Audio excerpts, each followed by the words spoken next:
Hi, this is Sarah from Crafting for Life. I just want to show you the basics of crocheting. When you're getting started, you don't want to spend a load of money on your equipment. All you need to start practicing is a ball of yarn or wool and a crochet hook.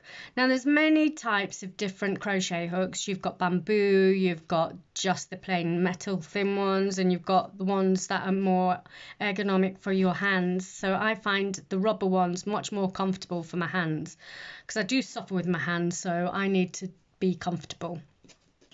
So when you're getting started, you need to learn how to hold your yarn in your hand. Now, there is lots of different ways. Again, it's up to you how you do it, feel most comfortable.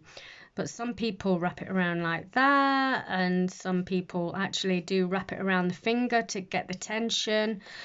I just hold it how I feel most comfortable. But to get started, you need your first loop to actually sit on your hook. So how I do that is I just get the end of the yarn, fold it in half, twist the top bit, then get the long piece of yarn that's attached to the ball of yarn, then pull it through, and there you've got a slip knot just to sit onto your hook, and then just pull that bit tight. So now you're ready to get started. But first of all, you need your foundation row to allow you to go on to carry on with your project, and that is so easy to do. So all you need to do is, just going to zoom in a little bit for you. All you need to do is to get the yarn attached to the ball, wrap it around and pull it through. So wrap it around, pull it through, wrap the yarn around and pull through the loop. Now this is really good to get practicing, because sometimes you've got nice wide ones there, but sometimes when you pull them too tight, they become too narrow, and it makes it much more difficult. Can you see how tight that is compared to those? Now to try and get your hook through that, you probably would do, but it'll probably struggle. So you want to not too loose, but not too tight. So that's why the foundation stitch, when you're first getting started, is great to practice your tension. Okay, so again, just make a few. Always count along the way. I'm not doing it at the moment because I'm just showing you this. And that is your foundation stitch. Now to count how many stitches you've got on your hook, let's zoom in to make it easier for you. So there we have our foundation chain.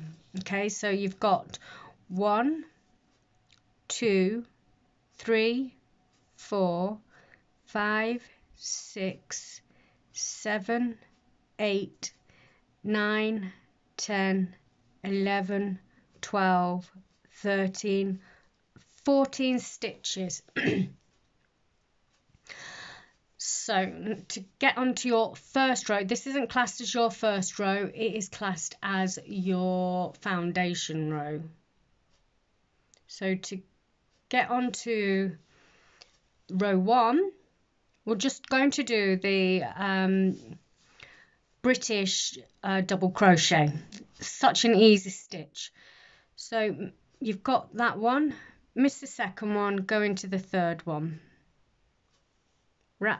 pop your hook through the loop, wrap your yarn around, and then just pull through.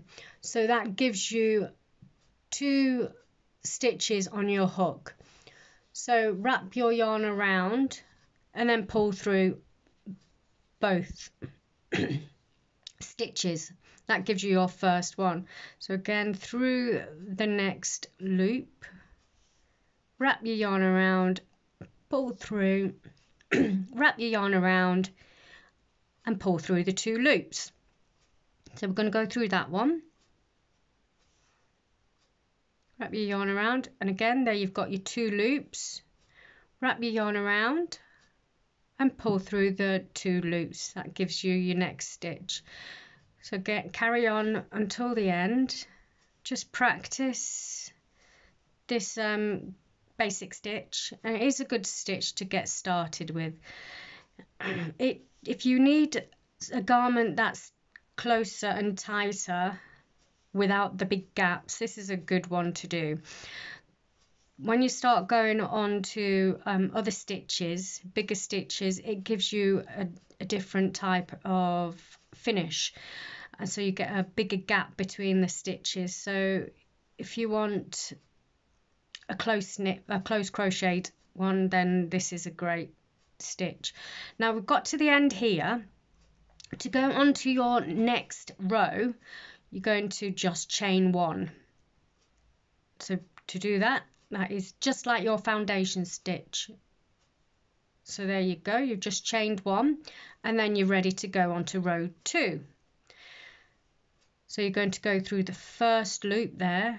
Now you can see that I've got both front and back loops on it, and the front and back loops looks like a V shape.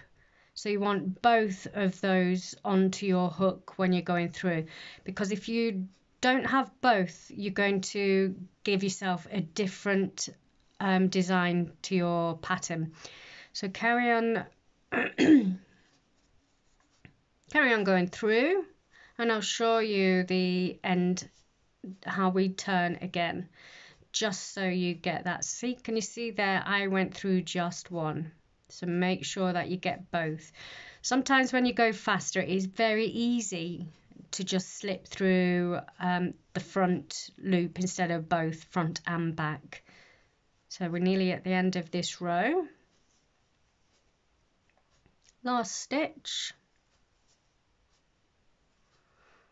Okay, so to turn, we're just going to chain 1. So wrap your yarn around your hook, pull through, and that's your chain 1, which will allow you to start going on to the next row. So again, you can just see, now we've got more, you can see the tension's quite nice on there. The gaps, you do have a slight gap, but nothing too big, and you can see where the rows are attached. So now we've got 2 rows on that. So to read it, you've got 1 there, then you've got the joining, and then 2. So when you're counting how many rows you've got, don't count that one, you want the ones in between. So if I show you what I mean, I'll just quickly do this row.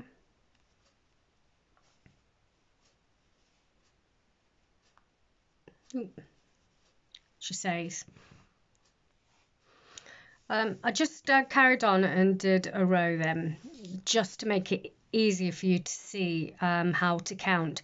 So you can see that's your row 1, that's your joining row, that's your row 2, that's your joining row, and that's your row 3.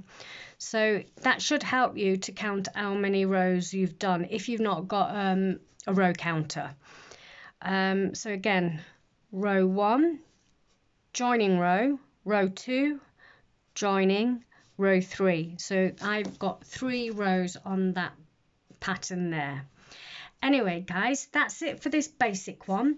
Keep practicing, and give us a thumbs up, and we'd love for you to subscribe to us and watch how many more videos that we're going to be showing you guys. So you take care of yourself. Bye.